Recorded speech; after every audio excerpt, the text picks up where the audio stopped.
بسم اللہ الرحمن الرحیم۔ شروع کرتا ہوں اللہ کے نام سے جو بڑا مہربان اور نہایت رحم والا ہے۔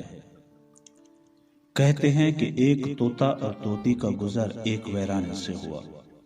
ویرانی دیکھ کر طوطی نے طوطے سے پوچھا، کس قدر ویران گاؤں ہے؟ طوطے نے کہا کہ لگتا ہے یہاں سے کسی الو کا گزر ہوا ہے۔ جس وقت طوطا اور طوطی باتیں کر رہے تھے، این اسی وقت ایک الو بھی وہاں سے گزر رہا تھا۔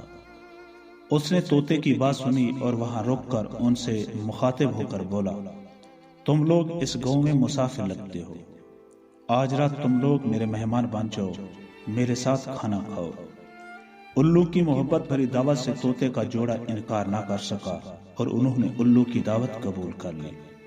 کھانا کھا کر جب انہوں نے رخصت ہونے کی اجازت چاہی تو الو نے طوطی کا ہاتھ پکڑ لیا اور کہا کہ تم کہاں جا رہی ہو؟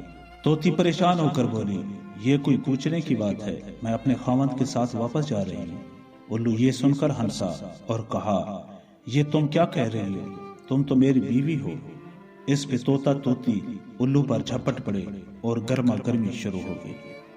دونوں میں جب بحث و تکرار زیادہ بڑھی تو الو نے طوطے کے سامنے ایک تجویز پیش کرتے ہوئے کہا، ایسا کرتے ہیں کہ ہم تینوں عدالت چلتے ہیں اور اپنا مقدمہ قاضی کے سامنے پیش کرتے ہیں، قاضی جو فیصلہ کرے وہ ہمیں قبول ہوگا۔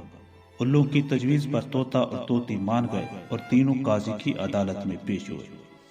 قاضی نے دلائل کی روشنی میں الو کے حق میں فیصلہ دے کر عدالت برخاست کر دی۔ طوطا اس بے انصافی پر روتا ہوا چل دیا تو الو نے اسے آواز دی، بھائی اکیلے کہاں جاتے ہو؟ اپنی بیوی کو تو ساتھ لیتے جاؤ۔ طوطے نے حیرانی سے الو کی طرف دیکھا اور بولا، اب کیوں میرے زخموں پر نمک چھڑکتے ہو؟ یہ اب میری بیوی کہاں ہے؟ عدالت نے تو اسے تمہاری بیوی قرار دے دیا ہے۔ الو طوطے کی بات سن کر نرمی سے بولا، نہیں دوست، طوطی میری نہیں تمہاری ہی بیوی ہے۔ میں تمہیں صرف یہ بتانا چاہتا تھا کہ بستیاں الو ویران نہیں کرتے، بستیاں تب ویران ہوتی ہیں جب ان سے انصاف ہو جاتا ہے۔